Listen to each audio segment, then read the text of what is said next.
let's just start with that in terms of just a stream of consciousness. There is some belief that the stock market could could be headed towards some problems in the near future. I saw somebody that mentioned that the market hasn't been this overvalued since the Great Depression, and that was pretty. That kind of stuck out to me. It was right before the Great Depression, actually, the Roaring Twenties, when there was a lot of exuberance. They call it irrational exuberance. That's the technical term, where literally right before the big crashes, that's when you have the big parties. Just it's just like the market's just like dope or something where where the higher you get, the harder you fall. And so investors actually get financially high. And when they hit these financial highs, it can cause significant problems in terms of what happens when you finally sober up. And so sometimes the sobering process becomes something that is very brutal, very painful. They call these market corrections. A lot of people call them crashes. And and that's what some people believe we could be in for in the near future. Also, I was thinking about the another piece of it too. Real estate, commercial real estate, is showing some little chinks related to the interest rate. Interest rates being higher for longer, and that also could cause problems with banks. Once your banks start to become unstable, you can run into problems with the rest of your economy. So just kind of keep that in mind, and just don't get scared, but just sort of be smart about your investing and how you move in the future, in the near and distant future. I do believe that you should continue to invest. I don't think you should ever stop investing, and I don't think you should ever live in fear. But I think you should be aware of what's happening in terms of what's going to occur and what the opportunities are. Now, let me hit another button here to make sure. All right, so hey Yvette, how are you? Good to see you. And I want to say hello to a lot of you in here. Henry Irvin, give me a guess if you can hear me. Let me know if you can hear me okay, if I'm coming through all right. Cheryl, Diane, Christian, Tarika, Sean, I see you. Dave Joseph, Donna, let's see, who else is here? I see Garnell, Freddie Davis, Ernest Hill, Ronice. Low 04838. Good to see you too. All right, and Khalil and Harmony and everybody else. So great to see everybody, and I'm glad you guys can hear me okay. All right, so here's what I want to sort of start with today in terms of financial consciousness. So I got up this morning, and me and my wife get up early. We get up about I got up at 4:40 a.m. this morning, and I was very happy to do it. And that's because my habits have now shifted back. I mentioned to you guys a week and a half ago where I'd gotten used to not to sleeping in a little bit, right? I gotten used to not getting up super early. So getting up early was very painful, very uncomfortable. But now it's like, oh yeah, this is fun. Like I hopped out of bed at 4:40 and kind of just started thinking about the day and getting ready to go work out. So I did my little run, and I don't really run that fast. I kind of pretend to run. I am not really a runner. If you were to call me a runner, that would make you a liar. So don't say Boyce is a runner, because I don't want you to be a liar, because I am not a runner at all. I'm a guy who jogs a little bit, and then I stop and I walk, and then I jog and then I walk. Exercise should be fun for me. I don't want it to be traumatic. And anyway, during this process, I was going through and just scrolling on different things and just thinking about finances and economics and everything, and looking to see what was going on in the world. And I saw this video, and this video was a video of Bobby Brown. And in this video, Bobby Brown was reflecting on his financial choices. He was reflecting on his days where he was the young and thin and energetic Bobby Brown, my prerogative, Mr. Dance All Day, endless energy, extraordinary talent, everything else. I thought the video was interesting, and I want to be very respectful when I talk about any of this, because actually there's a member of New Edition who's actually in this class. I don't know if when he comes to class or not. I mean, he's on tour and everything.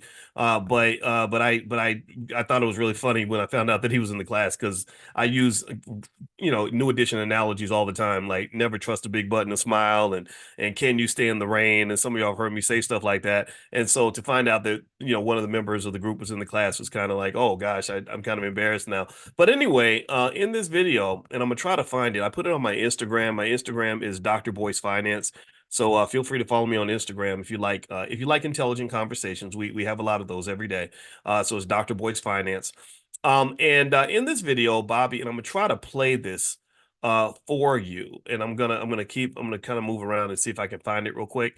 And in this video, Bobby basically is reflecting on the glory days of when he had lots of money, and it kind of reminded me of that show, that BET show, Blew the Bag. Anybody heard of that? Anybody remember that show? We talked about that. Where he was Blew the Bag was this show on BET where they just literally would have mostly black men talking about all the money that they wasted, like all the bad financial choices they made.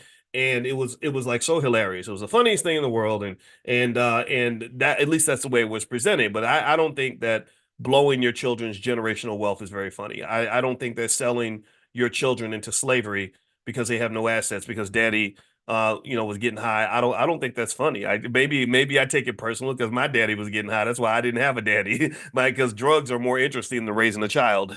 I'm sure heroin is a lot more fun than dealing with a little big head crying, screaming baby, right? So I don't find it funny, but some people do. Some people find black men and their in our in some of the parts of our culture that's a little bit ignorant. Some people find that to be absolutely hilarious, which is why people like Dr. Claude Anderson and Malcolm X, who are both behind me, and Marcus Garvey, you can see him also behind my head if you're watching on video. These were men that were very serious men, and Dr. Anderson's still here. He's not a past tense. He's present. He's here. I talked to him yesterday. He sends his regards, by the way. These are all men that I can relate to because they're the ones who say, "Hey, wait a minute, you're not supposed to be a joke, black man. You're not supposed to be somebody's punchline. You're not supposed to be the guy who ends up looking like the clown. Who taught you to be goofy? Who taught you to be ignorant? Who taught you that it was cool to be ridiculous?"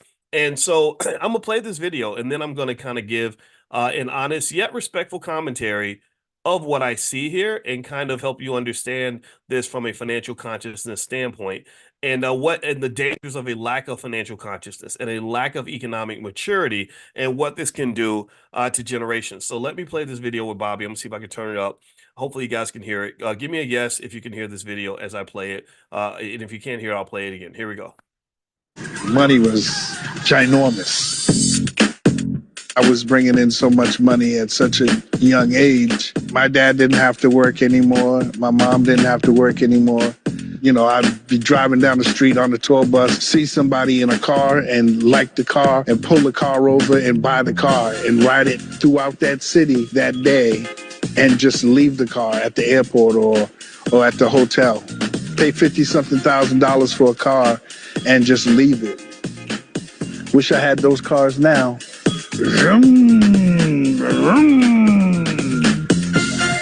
One time, we're in a mall, and this black lady went into one of those little whatnot shops to show little glass figurines, and the guy treated her like... Bob ended up buying the store, giving it to the lady, and went back the next day, told the guy he was fired. Yo, you fired, you work for her now. I never thought in my life that I would be able to not only make millions of dollars, but to spend $1 million in one day. I was like, what? I'm gonna do it. And I spent $1 million in one day. I bought 3 watches, I bought a house, and I bought a car. And I wish I didn't. Money was giant. Okay, now give me a yes if you were able to hear that video. Was everybody able to hear it okay? Let me know. Give me a quick yes. I want to make sure everybody heard it so we can analyze this and assess this, okay? And really, as I mentioned, sometimes I tell you guys this is the platform for intelligent black people, but it's really also the platform for serious black people. It doesn't mean we can't laugh. You guys know I make jokes all the time. I think there's a lot of things in life that are very funny, but at the same time, there's also a point where you have to be serious, because if you're never serious, then you'll never be taken seriously, right? So at some point we want to be taken seriously. And Malcolm X used to talk about this. He actually used to make reference to the fact that that a lot of black entertainers were chosen as black leaders. And what Malcolm used to say is, he said, we should not be following behind clowns. These are clowns. These are people that make money by entertaining people, mostly white people. They're not serious. They're not people that are going to actually lead you to any serious place. They're just going to lead you to the next joke. And Dr. Claude Anderson also has tremendous insight in his book, which, by the way, his books are all at powernomics.com. You may want to take a visit there and buy books for kids in the neighborhood. My wife and I gave copies of Powernomics away at our wedding. Basically, he says that there's a history since slavery of the black man kind of being loud, outlandish, and buffoonish in order to make money. And so what happens is that we look up to people that have the most money. People aren't financially conscious to understand that the idea of a person simply having money makes him more attractive to women, and it makes men look up to him. It makes little boys look up to him. So effectively, when you have buffoonish, loud, clownish entertainers who engage in outlandish behavior and they get economic rewards for this behavior, children look up to that. Children want to emulate that. Children say, why would I want to go be a carpenter or an accountant or a school teacher when I can go and I can be a professional clown and make lots of money by being a clown? Well, the problem is that there's consequences to being a clown, in that the clown is not rewarded to be mature. The clown is only rewarded to be simple-minded and loud and ridiculous, right? So I want you to assess. And again, I'm not saying Bobby's a clown. I'm not trying to be mean here. So let's be. I want to be clear about that. And if I sound mean, just chalk it up to the fact that I don't always have. Sometimes I misspeak. Sometimes I say things in a way that isn't intended for it to come out. Some people, because people meet me, they think I'm much meaner than I am. I'm a very nice person, but I'm very serious about this topic. And I want you to pay attention to a few things in this video. First thing I noticed was he mentioned that his mother and father didn't have to go to work anymore, which to me is admirable, right? That's very admirable because that shows love for family. And also he said something also that I found very admirable when he mentioned when the guy mentioned that he bought the store for the lady that was being mistreated. So he kind of felt like he wanted to use his money.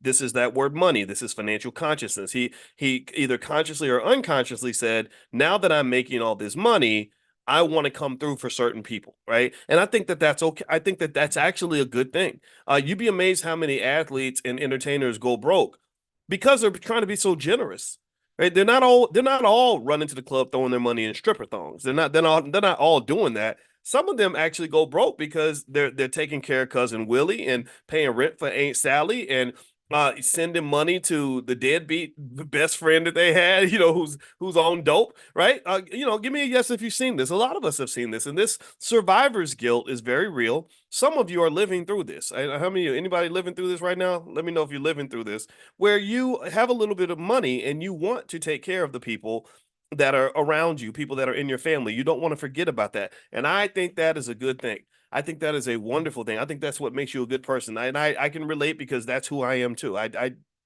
can't tell you how many people I save.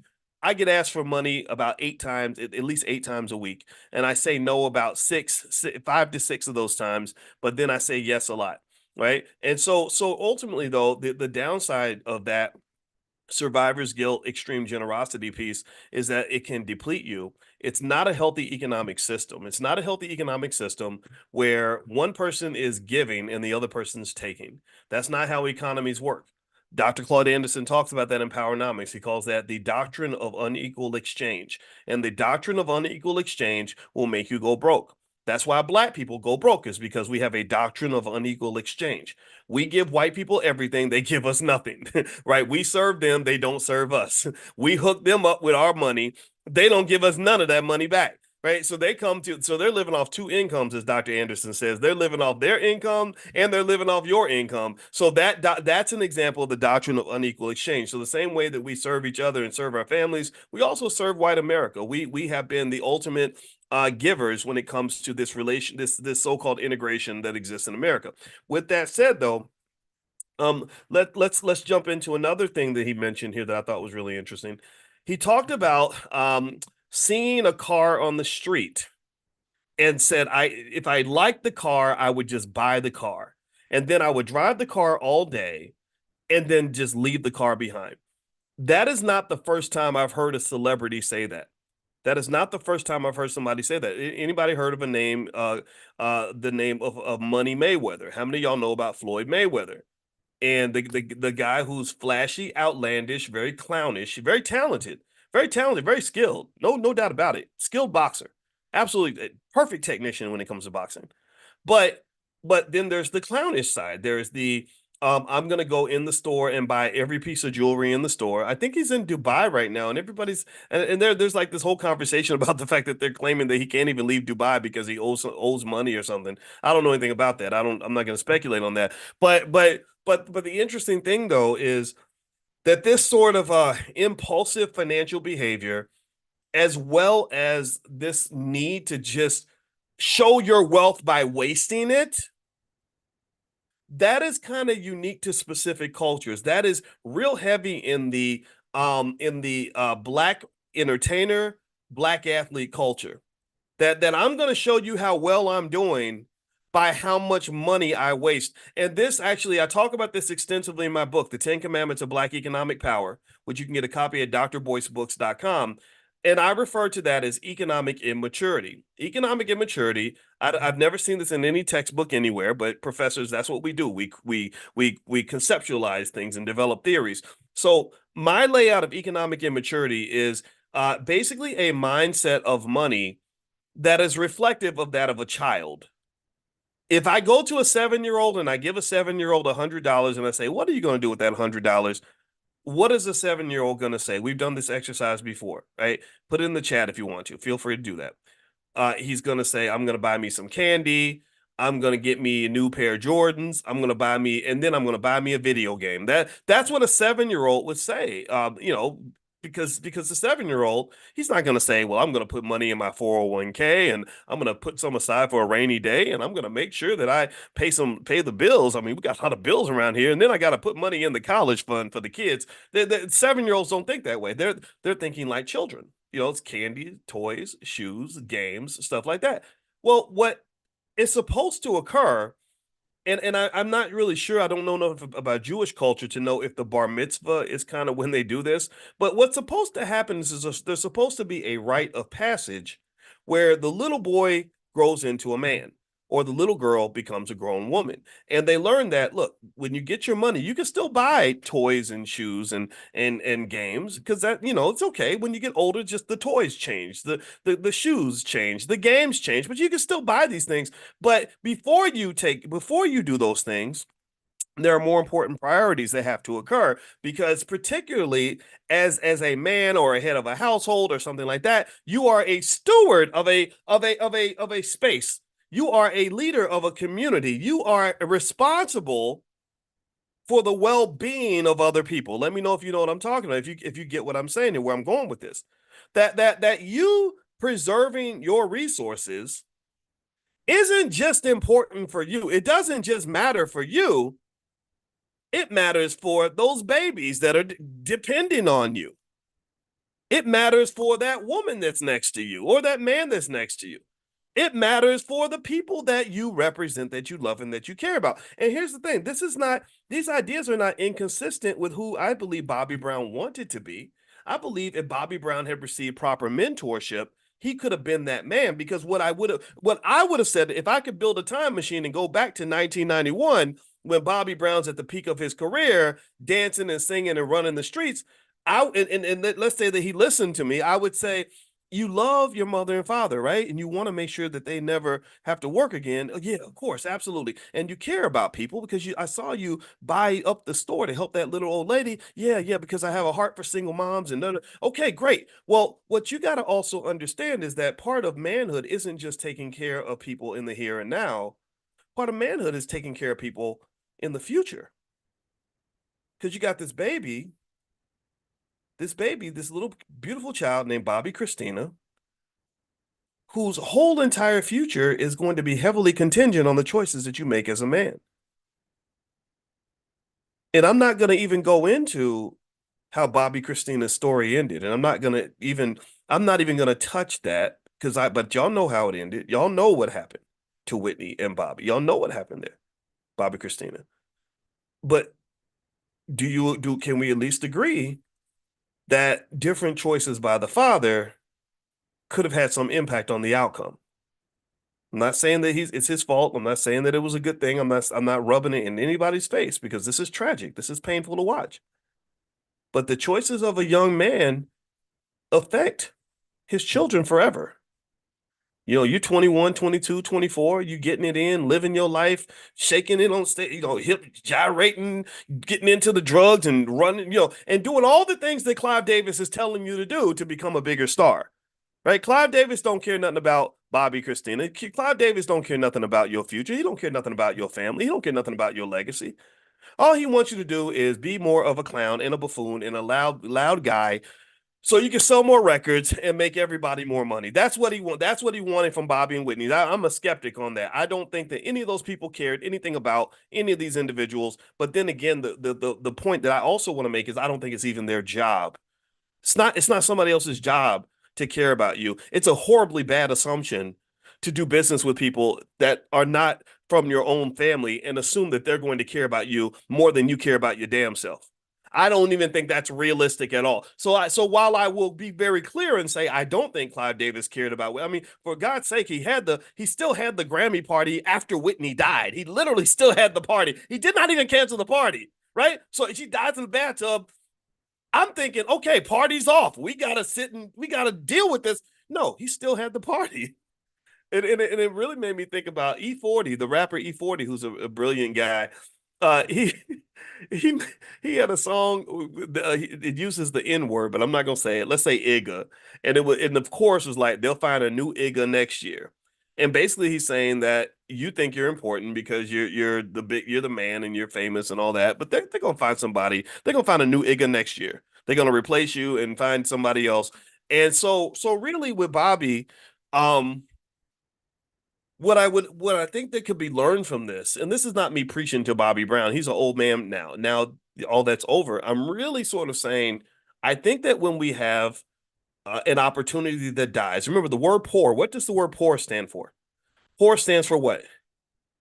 Passing over opportunities repeatedly. POOR, passing over opportunities repeatedly. So when you pass over an opportunity and you've watched some person that people admire just destroy their future and destroy their family in broad daylight, and you're looking over the corpse, the dead body, the corpse of everything that Bobby Brown's life could have been, everything that his family could have been, his legacy he could have been a billionaire now, right? And you're looking over the corpse. I think you have to do an autopsy.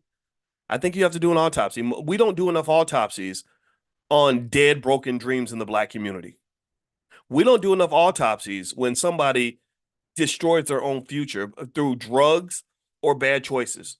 I didn't even talk about Bobby and the drugs, but we know what drugs has done to the Black community, and I found it really fascinating that Bobby dealt with his drug problem. Whitney died from drugs. There are other famous people. DMX dies from drugs. All these people die from drugs. And when people are memorializing these individuals, I find it so fascinating that all they can talk about is how great their music was. Sure, their music was great, but aren't you going to do the autopsy? Aren't you going to sit and say, man, every time we get $1 billion asset in our community, every time we get somebody that's got a chance to bust us out of this thing, we blow it. Something happens, and what's the pattern here? Oh, it's the drugs. Maybe as a community, we got to say no to drugs. Maybe we got to deal with that because that's costing us trillions of dollars. Because Bobby could have been a billionaire. Whitney could have been a billionaire. DMX could have been a billionaire. Mike Tyson could have been a billionaire. I could keep going with all the Suge Knight and Death Row Records could have been billionaires. There are so many billion-dollar opportunities that are being flushed down the toilet. And when we flush it down the toilet, all we do is we say, man, it's really hard to be Black. Ain't no money around. Of course there's no money around. Every time God hands you a blessing, you throw it right back in his face.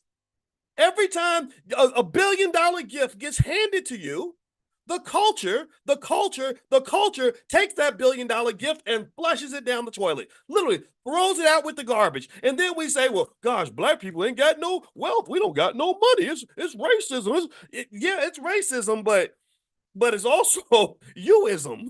It's also usism. It's also culture.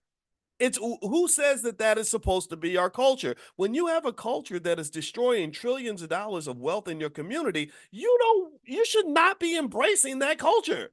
You should not be celebrating that culture. You should be running away from the things that destroy you, not running toward them. You do, but I get it though. We do that. We just like we run toward the fried chicken, even though we know it got grandma's foot cut off and Uncle Rerun gonna have a heart attack next year. We'll still run when grandma says there's fried chicken. We run to the fried chicken. I get it. This is why yet another reminder why I said we need to do a financial consciousness class, because all consciousness is slapping ourselves and waking up and being aware and saying, man, I didn't know that I was doing that. I didn't know I had that habit. I didn't know that was my pattern.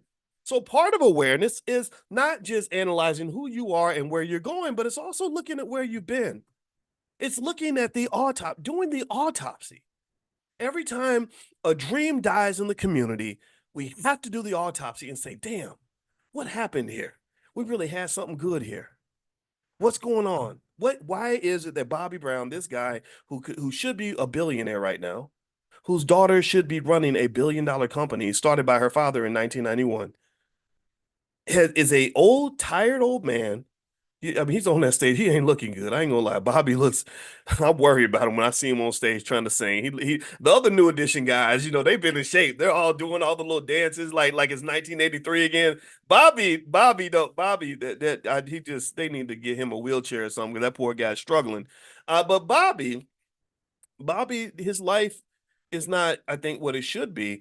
And I'm not saying this to ridicule or to attack this man. I'm simply saying that maybe there's something we can learn from this. Maybe there's something about culture and what's incentivized. Because it all comes back to the money. It all comes back to the money. So it's just, and I have to bring it back for those who don't understand why we would discuss Bobby Brown in a finance class. It comes back to the money.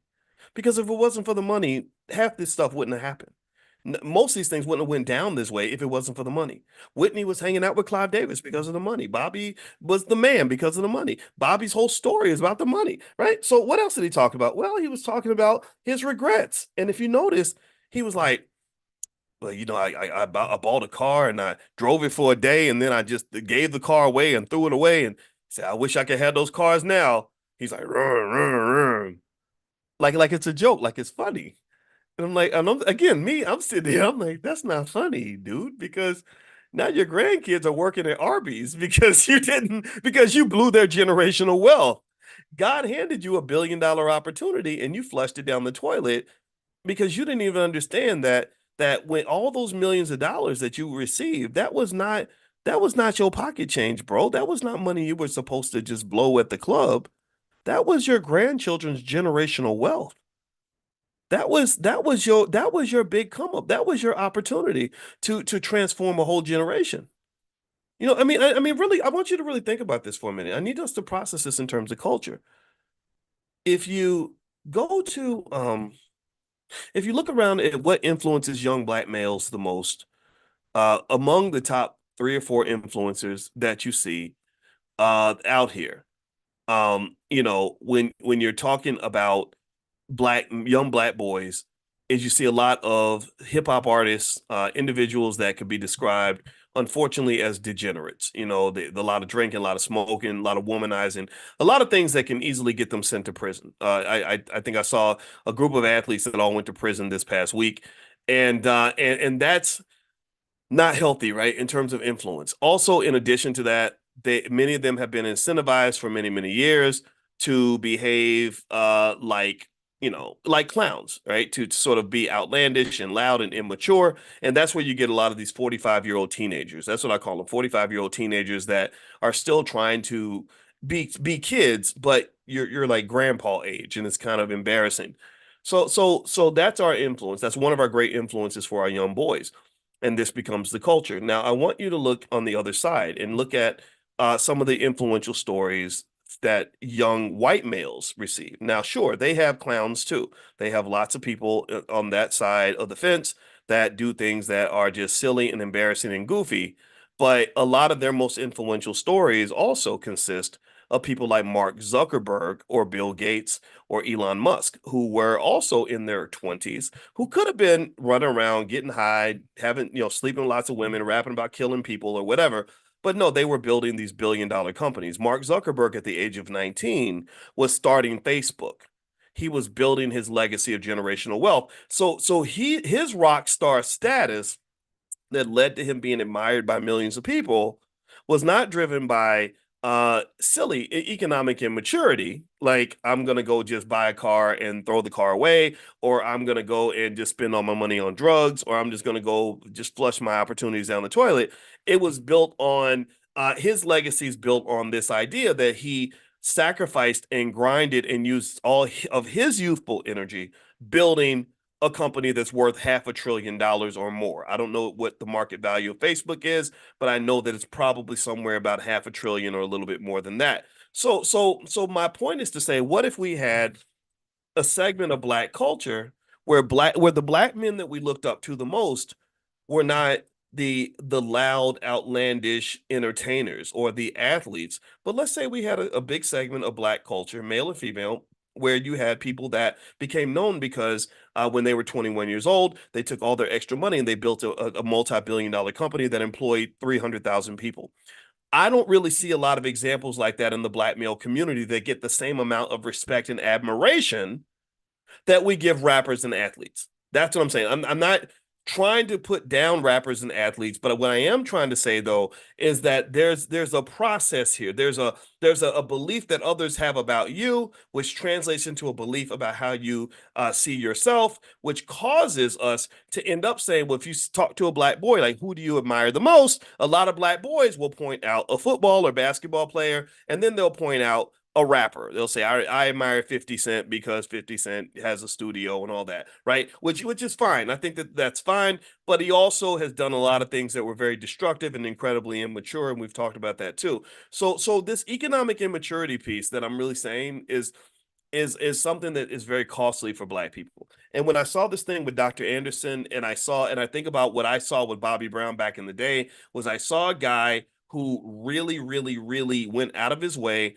to be as outlandish as he could be, to be as loud and crazy and wild, and the wilder and crazy he was, the more money he made. So if you're getting financially rewarded for being loud, crazy, and irresponsible, why wouldn't you continue to do that? I mean, when you're 21, 22 years old, you think you're invincible. You think bad things can't happen to you. You think you're going to be young forever.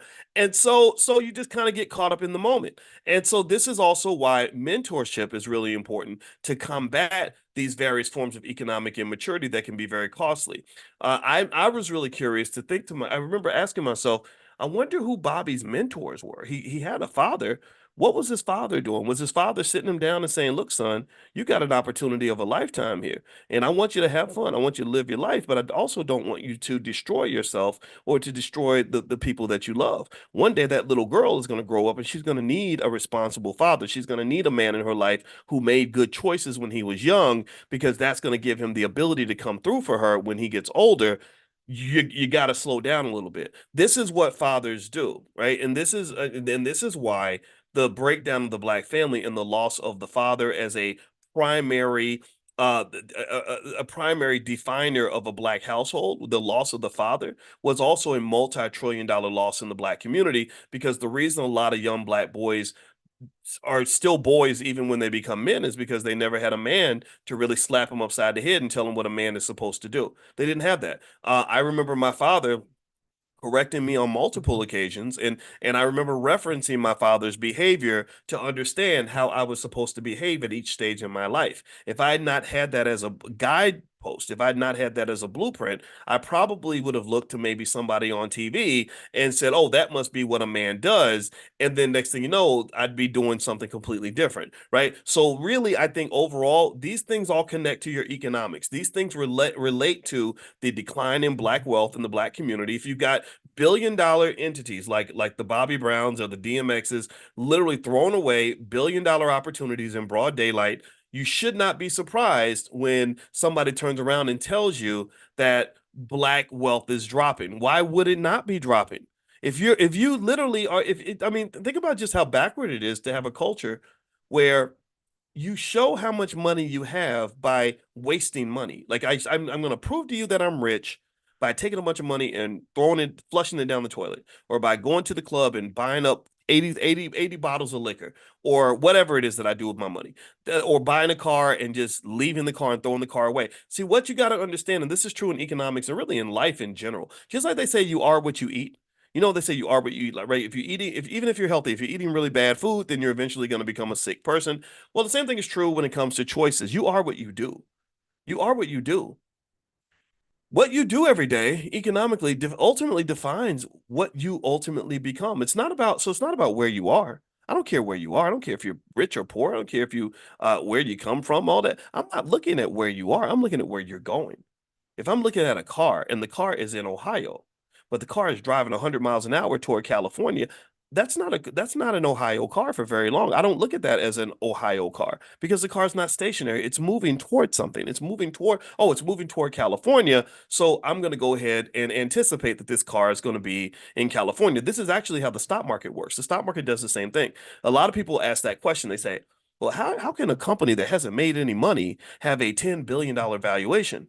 Well, that's because the market is anticipatory. The market is forward looking, investor thinking, the mathematics and everything and the psychology behind stock market slash investor thinking is they're not looking at where you're at. They're looking at where you're going. Every asset on the entire stock market is valued with pretty much a variant of the exact same equation. It is called the present value of future cash flows model. And all that means is that we're going to look at everything you're going to do in the future and we're going to discount it back to the present and we're going to value you based on what you're doing and how well we think it's going to go and how fast we think you're going to grow, right? So I can look at a 20-year-old and who ain't got a nickel in his pocket, and I would look at his behavior and say, ooh, this boy's going somewhere because I watch what he does on a daily basis.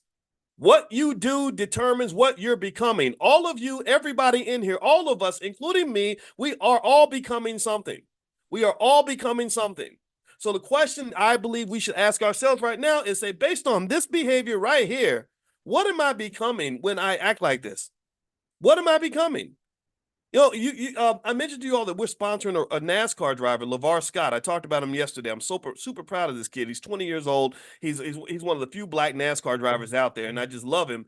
And I just told him, I said, man, I wanna get behind you because I see what kind of person you are. I see how hard you work. I see how serious you are. I see that you're a warrior. I see that you're a winner. I see you've got the right mindset. So I'm not investing in you based on what you are. I know you a broke 20-year-old. I get it. That's cool. I'm looking at what you're going to become. I think you're going to be great. You're going to be a superstar. You're going to get on top of the world one day. So that's literally how you think as an investor. You think about the future. So again, because your number one investment in your life that you'll ever make is pretty much going to be you, and then the other investments you're going to make are going to be people in your family. I want you to really look at everything. Look at culture and habits. Culture, habits, and choices. They're all connected.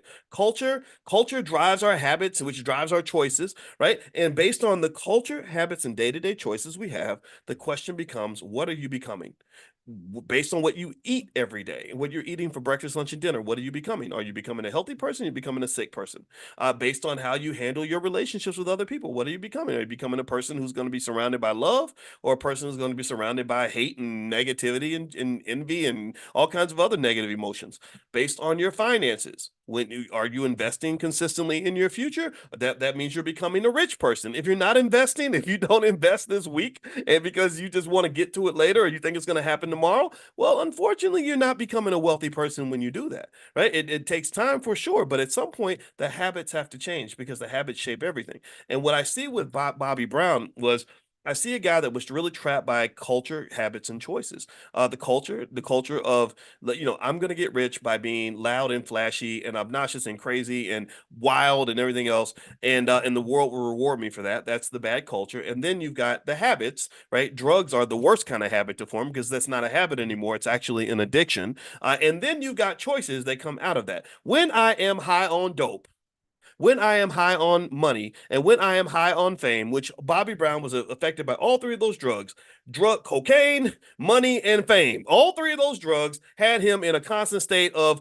this weird euphoria that affected all of his choices. And all those choices, I bet you that if you were to sit down and do a deep therapy session with Bobby Brown and ask him to tell the story of his life, you would probably run across a regret every 10 seconds. I would be willing to bet you that everything that he thought was his wildest dream poured into what became his worst nightmare. I mean, Whitney dead in a bathtub had to be a nightmare for him. Bobby Christina dying early had to be a nightmare for him. The financial devastation that came with that had to be a nightmare for him. Drug addiction had to be a nightmare for him. Going to the doctor and having health effects from poor choices when you're young had to be a nightmare for him. So the interesting thing about life that's fascinating to me is that if you are not able to either have the discipline or have someone to force you to have the discipline to have a longer term view of your life, a different perspective, a higher level of consciousness, like in that airplane. Remember the analogy that I was explaining, being in the car versus being in the airplane? The airplane pilot can see what's ahead. Do you understand? The airplane pilot has a higher level of consciousness. They're in the third dimension. They can see what's going on. If they were in the fourth dimension, they can see even more. If they were in the fifth dimension, they can see more. This is where consciousness comes into play. So a more conscious version of a Bobby Brown would have been able to say, okay, this is 19, I'm looking down at 1991, but guess what? I got 1992, 93, 99, 2009, 2019, 2029. I got to think about all that too. So I can't just pour so much into 1991 that I end up bankrupting myself in 2019 and 2020. Do you understand? That to me is awareness. That is what consciousness is. And this is why also mentorship is extremely important because when you have a mentor, the mentor has a level of consciousness you don't have. If Bobby's 21 and he's getting it in and living his best life, but he's sitting next to a man he trusts or a woman he trusts or somebody he trusts that's 50 years old who is able to have a higher level of insight and consciousness and tell him what's down the road. Like, yeah, it's really great right now. The girls love you and stuff. But when you hit about 30, man, you start getting tired and blah, blah, blah. You can't dance no more. You start to pull a hamstring on the stage. And you got that kind of mentorship. Then that helps you prepare for the next stage. And this is why you can contrast, say, a Bobby Brown with someone like, say, a LeBron James. A LeBron James is a guy who he's always been a great athlete. He's always been the king of everything. He's just as famous as Bobby Brown was. He's just as talented. And LeBron could have been acting a damn fool. He could have just been a complete mess his whole entire life, but he wasn't. He had a wife and children because somebody poured that into him to be conscious and aware of the fact that, yeah, you could go have a bunch of babies, mamas, but that's not going to look very good for you when you're 40 years old. And when you're 40, you want to have that structured family that people can respect a little more than a guy who's just sort of splattered his seed all over the city because he was having so much sex, right? Or just other choices that he made. Now, I bet you, like another prediction that I have for LeBron is that LeBron is going to be similar to Michael Jordan in that LeBron is going to make more money 10 years from now than he ever made in the NBA. He's going to make more money when he's 50. LeBron's going to make more money in 1 year than he's made his entire NBA career. This guy is on track to make several $100 million a year, and that's because he spent time preparing for the next stage of life. Why? Well, because either God or a mentor gave him a level of consciousness to be able to see more than just the moment. Do you understand? That consciousness is what separates you from an animal. And what makes me resent America so much is that I really believe that they look at black people as animals. I really believe that they want the black man to live like an animal. Like I really do. I really think that they I really think that they want the black man to just, just go from woman to woman and blow all his money and eat the worst foods and make all the horrible choices, abandon his family and just act like a buffoon. And then they can say, see, this is what look at how those Negroes act. Look at that, look at how those people are. They think about it. Do you know how many white men, I bet if you got them like it's like secretly away from other people and made them really be honest? Do you know how many of them, if you said, would you want your daughter to marry a black man? Do you know how many of them would say, "Oh, hell no"? And a lot of the reason they say hell no is they say, "Well, these guys they have babies and they don't take care of their kids." All these stereotypes, right? And what sucks though, what sucks to me, what makes me mad is when we embrace the stereotype. Because we know all of us know somebody who fits that description, and that sucks. And what also happens is that society, because they have such a low impression of us, they will take those men who fulfill the stereotype and elevate them and make them the heroes of your community. You'll have a civil rights march, and the guy speaking at the damn march will be a guy who fulfills every negative stereotype about black men that there is. And so this is the challenge that we have. This is what we're up against, and this is why I'm so vocal about this stuff. I don't care if I lose friends over. I lost a lot of friends because people think I'm being mean, and I'm not going with the trend. I'm not trying to be cool. Well, I ain't trying to be cool. But you know where I learned that from? I learned it from my daddy. My daddy's like, I'm not trying to be your friend. I'm trying to tell you the truth. That's it. My dad, one day I went on ESPN one time and my father chewed me out after I got off ESPN. I was like, so did you see it? And he was like, that was stupid. Like what was he's like, why are you agreeing with ignorant people? That doesn't even make any sense. He did because he did not care about being cool and fitting in, right? And I really think that's the best type of freedom that you can have. When you get to the point where you're okay with who you are and what you're doing, and you don't need other people to always agree and always like it, then that's a really great type of liberation because I think we have a society where, due to low self-esteem that's implanted in us as children, we're trained to go through life wanting people to like us. And that's very dangerous because sometimes people will like you only if you do the wrong things. It's no different from high school. Like, remember in high school, you had the cool kids and everybody wanted to be down with the cool kids, but some of those cool kids are in prison right now. Some of those cool kids are unemployed, hooked on drugs, in all these bad situations. And so why would you want to emulate people that are losing, that are failing? And that's what I really want us to kind of process is, what culture do you want to be a part of?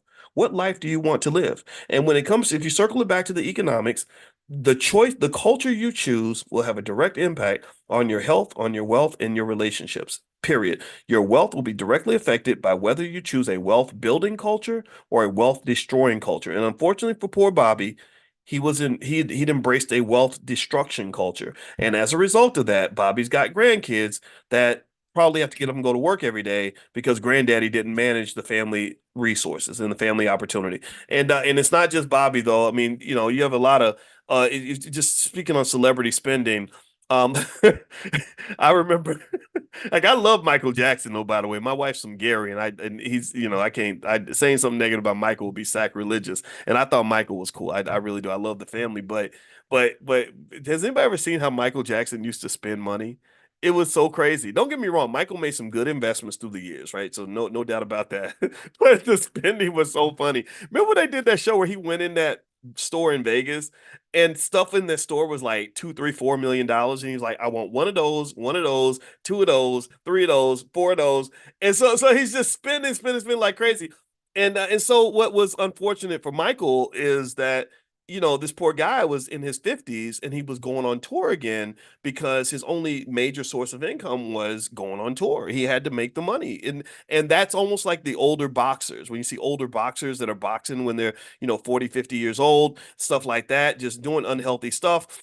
And with Michael, what's interesting is Michael's wealth went up after Michael died because Michael wasn't there spending the money anymore. Michael's estate was taken over by people who didn't have to spend $10 million a month just to maintain a lifestyle. So what has occurred is that the wealth in Michael's estate has gone way up. And so that's another fascinating thing about economics is that sometimes the family business does better when the founder of the family business is no longer involved.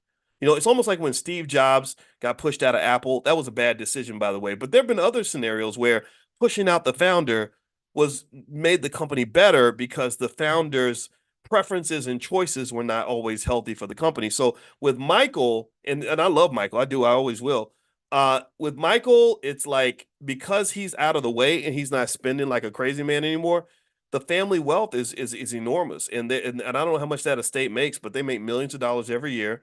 And Michael poured into his legacy in a really appropriate way, and now kids 100 years from now are going to have a better life because Michael was here. So in that particular case, it was a scenario in my view where everything wasn't done perfectly, etc. Because I believe fame and money are addictions, and those things can really. And then if you compound that with something with drugs, it just becomes a complete mess. But and most people can't relate to it because that lifestyle is so different. I'm not super famous. I'm only internet famous. But even with a little bit of internet fame, you'd be amazed at how People spoil you. Everyone says yes to you. It's so many things are easier for you than they are for regular people. But then also, I've been around mega celebrities. Like again, remember I told you talking to Kanye West was almost impossible because he just lives in this world where everything's so different. The amounts of money are just enormous, and the amount of access is out of control. So if you're not grounded, if you're not spiritually tethered to something, if your consciousness is not where it needs to be, it's easy to get kind of caught up in that to the point where it distorts everything about you that's human. Will Smith is to me one of the smartest entertainers out here, and he wrote a book and he reflected on that and what fame did to him in terms of it literally made him depressed because he said it's very depressing to be able to have everything you want, and there's nothing that's hard to get anymore. And so like sex, like men have to work to have sex with women. He didn't have to work for that. And he said he got to the point where even sexual pleasure would make him vomit. He would vomit after that because it was like too much. It was like too much. So just count your blessings, right? Even when something is harder to get, even that's a little bit of a blessing in my opinion. So always know there's a blessing in everything. And I want you to see that so that you'll be happy with the life that you have. Okay. So anyway, I'm done talking. I hope this conversation was beneficial to you. This is in case you want to know how this links back to the economics. Basically, it's sort of this sort of general awareness idea that says that if we're aware of how our economics ties into other parts of our lives, then we're going to be better off financially. We're going to have better economic outcomes, and that's why we're here, and that's why you got up this morning to come hang out with me. So anyway, a couple quick things. Don't forget to get on the text list if you're not on the text list. If you want to get a notification periodically when we meet for Money in the Morning, just text the word morning, MORING, to 87948. Text morning to 87948. Also, my wife is going to join the ladies of Fly Nubian Queen this afternoon at 1 o'clock. We wanted to create spaces for intelligent Black women to share their voice. So if you'd like to participate or be notified, then just text the word Queens with an S, Queens to 87948, and I will notify you all when the Fly Nubian Queens get together and do their thing. Thirdly, tomorrow at 1 o'clock or tomorrow at noon, I'm going to do an introductory Q&A for how to make money selling stock options. And this is what we call Prime 101. And so if you want to join us in the Prime program, you can get access. You can come on in to that. So just text or actually, you know what? Don't text. Go to drboyceprime.com. You can take a look at the program to decide if it's for you. It does work. It's really good stuff. It's how I make my money. So if you're looking to make extra money, I think this is the best. This is literally the best way to make money I've ever seen in my life, to be honest with you. So feel free to go to drboyceprime.com if that interests you. Okay, guys, I'm gonna get out of here. Have a great day. It was great talking to you, and thanks for putting up with me again. I'll see you guys tomorrow. Take care now. Bye bye.